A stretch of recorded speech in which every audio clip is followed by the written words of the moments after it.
ಪ್ರದೇಶದಲ್ಲಿ ನಡೆದಿದ್ದ double murder case ಬಗ್ಗೆ ನಿಮಗೆ ಗೊತ್ತೇ ಇರುತ್ತೆ.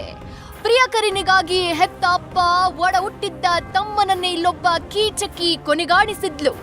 ಈ ಹತ್ಯೆ ನೋಡಿದವರು ಅಕ್ಷರಶಃ ಬೆಚ್ಚಿ ಬಿದ್ದಿದ್ರು. ಶವದ ಪರಿಸ್ಥಿತಿ ನೋಡಿ ಶಾಕ್ ಆಗಿದ್ರು. ಯಾಕಂದ್ರೆ ಅಷ್ಟೊಂದು ಭೀಕರವಾಗಿ ಇಬ್ಬರನ್ನ ಹತ್ಯೆ ಮಾಡಲಾಗಿತ್ತು.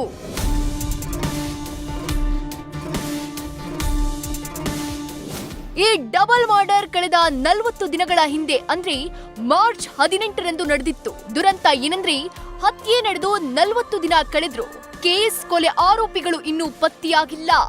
ಈ ಜೋಡಿಯನ್ನ ಪತ್ತೆ ಹಚ್ಚೋದೇ ಪೊಲೀಸರಿಗೆ ದೊಡ್ಡ ಸವಾಲಾಗಿದ್ದು ಇವರಿಬ್ಬರನ್ನ ಹಿಡಿಯೋದಕ್ಕೆ ಹರಸಾಹಸವೇ ಪಡ್ತಿದ್ದಾರೆ.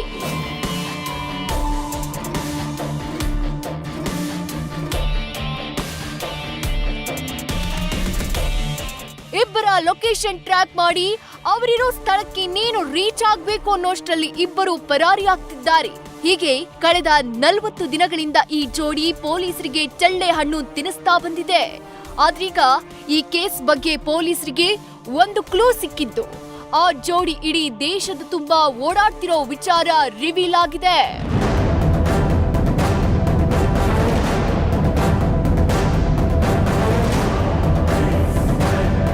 ಮಧ್ಯಪ್ರದೇಶ, ಗೋವಾ, ಮಹಾರಾಷ್ಟ್ರ, ಆಂಧ್ರ ಪ್ರದೇಶ, ಕರ್ನಾಟಕ, ಬಿಹಾರ, ಪಶ್ಚಿಮ ಬಂಗಾಳ ಹೀಗೆ ದೇಶದ ತುಂಬಾ ಓಡಾಡಿರೋ ಈ ಜೋಡಿಯ ಲೊಕೇಶನ್ ಈಗ ನೇಪಾಳ ಮತ್ತು ಬಾಂಗ್ಲಾ ಬಾರ್ಡರ್ ನಲ್ಲಿ ಪತ್ತೆಯಾಗಿದೆ.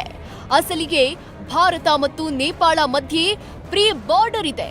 ಇಂಡಿಯಾದಿಂದ ನೇಪಾಳ ಮತ್ತು ನೇಪಾಳದಿಂದ ಭಾರತಕ್ಕೆ ಓಡಾಡೋದಕ್ಕೆ ಇಲ್ಲಿ ಯಾವುದೇ ವೀಸಾ ಅವಶ್ಯಕತೆ ಇಲ್ಲ. ಹೀಗಾಗಿ ಈ ಕೊಲೆ ಜೋಡಿ ನೇಪಾಳಕ್ಕೆ ಎಸ್ಕೇಪ್ ಆಗೋದಕ್ಕೆ ಯತ್ನಿಸಿರುವ ಚಾನ್ಸ್ ಇದೆ. ಇತ್ತ ಬಾಂಗ್ಲಾದೇಶದಲ್ಲೂ ಕಠಿಣ ಚೆಕ್ಕಿಂಗ್ ಏನಿಲ್ಲ. ಹೀಗಾಗಿ ಇದು ಕೂಡ ಇವರಿಬ್ಬರಿಗೆ ಸಹಾಯ ಆಗಿರೋ ಸಾಧ್ಯತೆ ಇದೆ. ಸೊ ಅಲರ್ಟ್ ಆಗಿರೋ ಪೊಲೀಸರು ಇಬ್ಬರ ಹುಡುಕಾಟಕ್ಕೆ ಲುಕ್ಔಟ್ ನೋಟಿಸ್ ಕೊಟ್ಟಿದ್ದು ಬಾರ್ಡರ್ ಬಳಿ ಒಂದು ಟೀಮ್ ಅನ್ನ ಕೂಡ ಕಳಿಸಿಕೊಟ್ಟಿದೆ.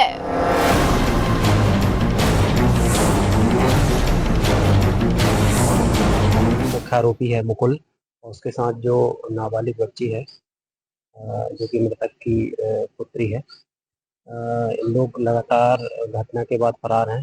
ये 5-6 राज्यों में इनकी लोकेशन मिली थी जो कि मध्य प्रदेश से लगे हुए। इसके अलावा बांग्लादेश और नेपाल बॉर्डर पे भी इनका लोकेशन प्राप्त हुआ था, तो वहाँ भी हमने चौकस उन राज्यों को सूचना दी गई और बॉर्डर पे भी व्यक्ति लगा रखे हैं। वहाँ से फिलहाल उन्होंने बॉर्डर क्रॉस करने की कोशिश की थी पर वो क्रॉस नहीं कर पाए हैं। बांग्लादेश और नेपाल बॉर्डर में पूर्व में इनकी लोकेशन मिली थी, तो वहाँ हमने संपर्क किया था, प्रयास किए थे, पर वो क्रॉस नहीं कर पाए। ಅಷ್ಟಕ್ಕೂ ಈ ಡಬಲ್ ಮರ್ಡರ್ ನಡೆದಿದ್ದು ಜೈಪುರದ ಮಿಲೇನಿಯಂ ಕಾಲೋನಿಯಲ್ಲಿ.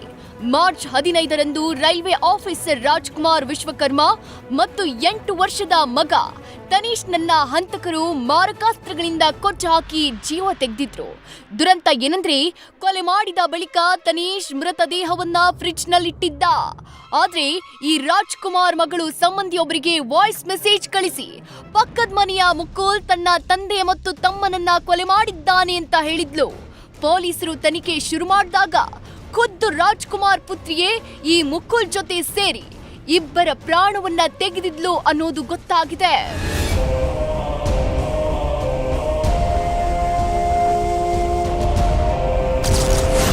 ಪಕ್ಕದ ಮನೆಯವನ ಜೊತೆ ಲವ್ವಿ ಡವ್ವಿ ಅಪ್ಪ ತಮ್ಮನ ಪ್ರಾಣ ತೆಗೆದ ಮಗಳು. ಪಕ್ಕದ ಮನೆಯಲ್ಲಿ ವಾಸವಿದ್ದ ಮುಕುಲ್ ಜೊತೆ ರಾಜ್ಕುಮಾರ್ ಪುತ್ರಿ ಸ್ನೇಹ ಬೆಳೆದಿತ್ತು. ಆ ಸ್ನೇಹ ಪ್ರೀತಿಗೆ ತಿರುಗಿತ್ತು. ಇಬ್ಬರ ಮಧ್ಯೆ ಲವ್ವಿ ಡವ್ವಿ ಚಾಲ್ತಿಯಲ್ಲಿತ್ತು. ಆದ್ರೆ ಈ ಪ್ರೀತಿ ವಿಚಾರಕ್ಕೆ ರಾಜ್ಕುಮಾರ್ ಮುಕುಲ್ ನನ್ನ ಮನೆಗೆ ಬಾರದಂತೆ ಹೇಳಿದ್ರು. ಹೀಗಾಗಿ ಮುಕುಲ್ ಮತ್ತು ಮಗಳ ಪ್ರೀತಿಗೆ ಅಪ್ಪ ರಾಜ್ಕುಮಾರ್ ಅಡ್ಡಗೋಡಿಯಾಗಿದ್ದ. ಹೀಗಾಗಿ ಹುಟ್ಟಿಸಿದ್ದ ಮಗಳೇ ಪ್ರಿಯಕರನ ಜೊತೆಗೂಡಿ ಅಪ್ಪನ ಹತ್ಯೆಗೆ ಸ್ಕೆಚ್ ಹಾಕಿಬಿಟ್ಟಿದ್ಲು.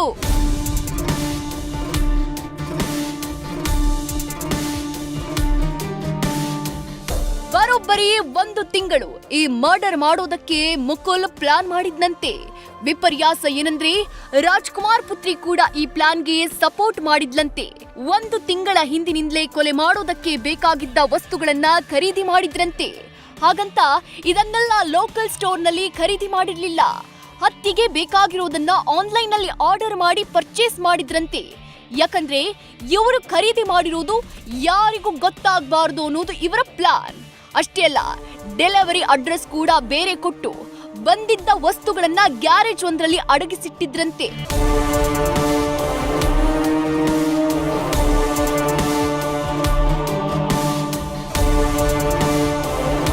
ಹೀಗೆ ಪಕ್ಕಾ ಪ್ಲಾನ್ ಮಾಡಿದ್ದ ಮುಕುಲ್ ಮಾರ್ಚ್ 18ರಂದು ರಾಜ್ಕುಮಾರ್ ಮನೆಗೆ ಎಂಟ್ರಿ ಕೊಟ್ಟೇ ಬಿಟ್ಟಿದ್ದ. ರಕ್ಕಸನಂತೆ ನುಗ್ಗಿ ಬಂದ ಮುಕುಲ್ ರಾಜ್ಕುಮಾರ್ ಮೇಲೆ 10 ಬಾರಿ ಮತ್ತು 8 ವರ್ಷದ ಮಗನಿಗೆ 6 ಬಾರಿ ಚಾಕು ಇರಿದಿದ್ದ. ರಕ್ತದ ಮಡುವಿನಲ್ಲಿ ಬಿದ್ದು ಒದ್ದಾಡ್ತಿದ್ರು. ಹುಟ್ಟಿಸಿದ ಮಗಳು ಕ್ಯಾರೆ ಅನ್ನದೇ ಶವವನ್ನ ಫ್ರಿಡ್ಜ್ ನಲ್ಲಿ ಬಚ್ಚಿಟ್ಟು ಲವರ್ ಜೊತೆ ಪರಾರಿಯಾಗ್ಬಿಟ್ಟಿದ್ಲು.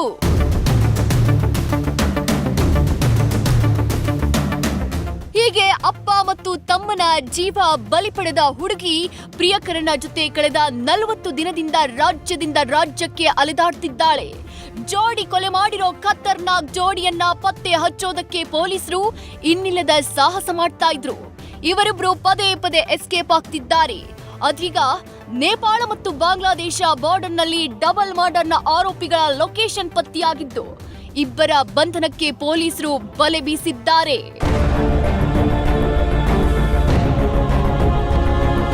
ಒಟ್ನಲ್ಲಿ ಪ್ರೇಮದ ಅಮಲಿಗೆ ಬಿದ್ದಿದ್ದ ಹುಡುಗಿ ಹುಟ್ಟಿಸಿದ್ದ ಅಪ್ಪನ ಉಸಿರೇ ನಿಲ್ಲಿಸಿದ್ದಾಳೆ.